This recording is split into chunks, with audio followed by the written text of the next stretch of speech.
வணக்கம் ஐயா. குரு பிரம்மா, குரு விஷ்ணு, குருதேவோ மகேஸ்வரா, குரு சாட்சா பரபிரம்மா, தஸ்மிஹிம் ஸ்ரீ குருவே நமக.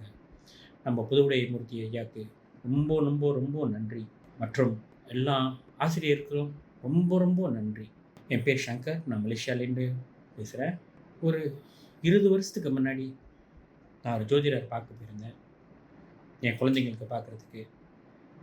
முதல் குழந்தை பார்த்தேன், 2வது குழந்தைக்கு பார்த்தேன், 3வது குழந்தைக்கு பார்க்கும்போது முடிஞ்சிச்சு. அவர்கிட்ட கேட்டிருந்தேன், ஐயா இந்த ஜோதிடத்தை பற்றி நான் தெரிஞ்சுக்கணும், கற்றுக்கணும் ஐயா, எனக்கு சொல்லிக் கொடுங்க ஐயான்னு சொன்னேன். ஒரே வார்த்தை, முடியாது, இது நீலாம் கற்றுக்க முடியாது, இதெல்லாம் இயற்கையாகவே வரணும், இது நீ கற்றுக்க முடியாது. அவர் சொன்ன வார்த்தை என் மனசுக்குள்ளே அப்படியே இருக்குது. நான் இன்ன வரைக்கும் நான் மறக்கலை. ஆனால் என் மனசுக்குள்ளே ஒரு தேடல் இருந்துச்சு, இதை பற்றி தெரிஞ்சுக்கணும், இதை பற்றி தெரிஞ்சுக்கணும், நம்மளும் தெரிஞ்சுக்கணும், நம்மளும் புரிஞ்சுக்கணும்னு சொல்லிகிட்டே இருந்துச்சு. ஆனால் அதுதான் நான் ஃபாலோ பண்ணேன். முடியாது, நம்மளால் முடியாது, இது இயற்கையாக வரணும் பிறக்குன்னு.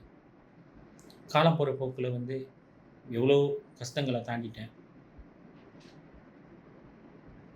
இருக்கும்போது என்னோடய ஃபேஸ்புக்கில் குறைஞ்சது ஒரு நாளைக்கு ஒரு 7லேருந்து 8 ராசி பலன் வரும். எனக்கே பயமாக இருக்கும். சில பேர் சொல்லுவாங்க, இந்த ராசியா ஓஹோன்னு இருக்கீங்க, நீங்கள் ஓஹோன்னு ஆக போகிறீங்கன்னு. சில பேர் சொல்லுவாங்க, உங்களுக்கு கஷ்ட காலம் இப்போ தான் வருது, உங்களுக்கு ஆரம்பிக்குதுன்னு சொல்கிறாங்க. புதுசு புதுசாக இருக்கும். இதை தேடிக்கிட்டு இருக்கும்போது தான் ஒரு நாள் ஏஎல்பி பற்றி நான் பார்த்துருந்தேன். அதில் 15 நாளில் ஜோதிடம் கற்றுக்கலாம் சொல்லியிருந்தாங்க. எனக்கு நம்பிக்கை இல்லை, எனக்கு அறவே நம்பிக்கை இல்லை. ஏன்னா அவர் சொன்னது கற்றுக்க முடியாது, அறவே கற்றுக்க முடியாது, இதெல்லாம் மேலேண்டு வர்றது, இது கற்றுக்க முடியாது. ஸோ நானும் எடுத்து வச்சுட்டேன். நம்பரு பார்த்தேன், அதோட வேண்டாம், இதெல்லாம் சும்மா நம்மளால் முடியாதுன்னு வச்சுட்டேன். திருப்பியும் ஒரு அம்மா என்ன பேசினாங்க. சொன்னாங்க, இந்த மாதிரி 15 நாளில் நீங்கள் ஜோதிடம் கற்றுக்கலான்னு. அவங்க சொன்ன ஒரே வார்த்தை, பாருங்கள், எங்கள் கூடயே நீங்கள் வாங்க பயணத்தில், உங்களுக்கு தெரியும். எனக்கு அவ்வளோ ஒரு நம்பிக்கை வரல. அதை தூக்கி நான் வச்சுட்டு என் வேலையை நான் கான்சன்ட்ரேட் பண்ண ஆரம்பிச்சிட்டேன். என் வேலையை நான் பார்க்க ஆரம்பிச்சிட்டேன். திருப்பியும் மறுபடியும் கேட்டிருந்தாங்க, இந்த கிளாஸில் ஜாயின் பண்ண போகிறீங்களான்னு. 2 மனசாக இருந்துச்சு எனக்கு, பண்ணுமா பின்ன வேணாமா. ஏன்னு கேட்டால், நான் மலேசியாவில் இருக்கேன். அங்கே இந்தியா டைம் 4:30 மணினா எனக்கு இங்கே 7 மணி. நான் ரொம்ப கற்கல்ல எழுந்திரிக்கிற ஆள். எஞ்சி பூஜை செஞ்சுட்டு முடிச்சுட்டு தான் நான் வெளியாகுவேன். அப்போனா இப்போதைக்கு நான் கணக்கு பண்ணி பார்த்ததில் 3:30 மணிக்கு நான் ஏஞ்சேன்னா 7 மணிக்கு நான் ஆஃபீஸில் இருக்கலாம். 6:30 மணிக்கு 6:50க்கு நான் ஆஃபீஸில் இருக்கலாம்.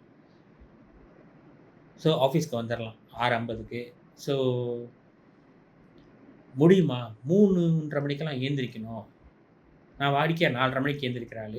இப்போ 100 மணி நேரம் முன்னாடியே நான் ஏந்திரிக்கணும். 3:30 மணிக்கு நான் ஏந்திரிக்கணும். முடியுமா? என்னால் முடியுமா? இது ஒரு கேள்விக்குறியாகவே இருந்துச்சு. எடுப்போமா வேணாமா? முடியுமா முடியாதா? அப்போ எனக்கு 2 ஆப்ஷன் கொடுத்துருந்தாங்க. காலை கிளாஸ் இருக்குது, அந்தி கிளாஸ் இருக்குதுன்னு. ஸோ அந்தி கிளாஸ்ன்னு சொல்லும்போது மணி 6 மணிக்குன்னு சொல்லும்போது மணி இங்கே 8:30 ஆயிரும். மலேசியாவில் 8:30 மணி ஆயிரும். 10:30 11 மேலே போயிடும். அது ரொம்பவும் எனக்கு ஒரு கஷ்டம். ஏன்னா நான் காலம்பர வேலைக்கு ரொம்ப வேலைன்னு எழுந்திரிக்கிறதுனால எனக்கு ரொம்ப கஷ்டமாக இருக்குன்னு சொல்லிட்டு, பரவாயில்ல முயற்சி பண்ணி பார்ப்போமே, எவ்வளையோ கடந்து வந்துட்டோம், இதையும் கடந்துடுவோமே இது வந்து என்னமோ ஒரு இன்ஃபர்மேஷன் எனக்கு குடுக்க போது. என்னமோ ஒரு தகவல் எனக்கு குடுக்க போது. 15 நாள் தானே. வெறும் 15 நாள் தானே. பார்த்துருவோமே. நம்மள பார்த்துருவோம். என்ன பெரிய இது. 15 நாளைக்கு என்னமோ இந்த பிரபஞ்சம் வந்து நம்மளுக்கு குடுக்க போது. பரவாயில்லன்னு சொல்லிட்டு இருந்தேன். வேலையில நான் மறந்துட்டேன். அந்த WhatsApp பார்த்துக்கிட்டே இருக்கும்போது திடீர்னு ஒரு நெனப்பு வந்துச்சு. ஏய் இந்த கிளாஸ் ஆரம்பிக்க போது. இன்னும் பதிலும் தெரியல, ஒண்ணும் தெரியலன்னு. சரி பணம் கட்டணும்னு. பணம் கட்டுறதுக்கு சரி ஏன்னா நான் இங்கேருந்து அங்க கட்டுறதுக்கு பேங்க் பிரச்சனையா இருந்துச்சு. அப்புறம் அக்கவுண்ட் நம்பர் கேட்டிருந்தேன். அக்கவுண்ட் நம்பர் குடுத்துருந்தாங்க. நான் போயிட்டு வெஸ்டர்ன் யூனியன்ல போய் செய்யும்போது, அவங்க என்னமோ தப்பு முடியாது, இது செய்ய முடியாதுன்னு சொல்லியிருந்தாங்க. அப்புறம் வந்து நான் ஆஃபீஸ்க்கு திருப்பி இந்த மெசேஜ் அனுப்பியிருந்தேன். அவங்க திருப்பி வேற நம்பர் அனுப்பியிருந்தாங்க. இந்த நம்பர்ல நீங்க பாருங்கன்னு. அப்ப செக் பண்ணி பார்த்ததுல காச கட்டிட்டேன். காச கட்டிட்டு பெரிய கேள்விக்குறி. அதோட கிளாஸ்க்கு வந்திருந்தேன் மொத நாளு. ஏன்னா அதிகாலையில எந்திரிக்கணும். 3:30 மணிக்கு நான் எந்திரிக்கணும். எஞ்சிட்டு 6:30 மணிக்கெல்லாம் ஆஃபீஸ்க்கு வந்துருவேன். ஆஃபீஸ்க்கு வந்துட்டு 7 மணிக்கெல்லாம் உட்காந்துட்டேன். ஆரம்பம் ஒரு மொத நாள் கொஞ்சம் கஷ்டமா இருந்துச்சு எனக்கு. எனக்கு ஒண்ணுமே தெரியாது. இத பத்தி எதுவுமே தெரியாது. ஒண்ணுமே தெரியாது. கொஞ்சம் கஷ்டமா இருந்துச்சு எனக்கு. என்ன புதுசு புதுசா இருக்கு எல்லாமே. பட் ஒரு நாள் நான் இன்னி வரைக்கும் சரி, ஒரு நாள் நான் மிஸ் பண்ணதில்ல. அன்னாடம் நான் வந்துருவேன். அன்னாடம் நான் வந்து கிளாஸ்ல வந்துருவேன். ஏஞ்சி வெளிய போய் டாய்லெட்டுக்கும் போறதில்ல, எங்கேயுமே போறதில்ல.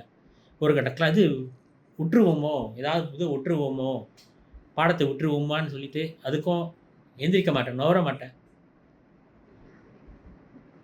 இன்னைக்கு முடிஞ்சிருச்சு. எனக்கு ரொம்ப பிரமிப்பா இருக்கு. ரொம்ப பிரமிப்பா இருக்கு. இந்த 15 நாள்ல எனக்கு ஒரு பலன் எடுக்க முடியுது என்னால. எனக்கு ஒரு பலன் எடுக்க முடியுது. என் பலன் நானே பார்த்தேன்.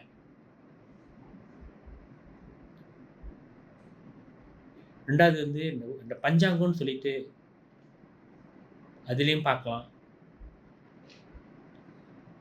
அதுவும் ரொம்ப ரொம்ப புதுசா இருக்கு. ஆனா, இப்ப என்னால அந்த அந்த அவங்க சொன்ன டைம்ல என்னால அந்த பாடம் எடுக்க முடிஞ்சுச்சு. பலனும் எடுக்க முடிஞ்சுச்சு. இன்னைக்கு நான் பொதுவுடைமூர்த்தி ஐயாக்கு நன்றி, நன்றி, நன்றின்னு சொல்லிக்கிறேன்.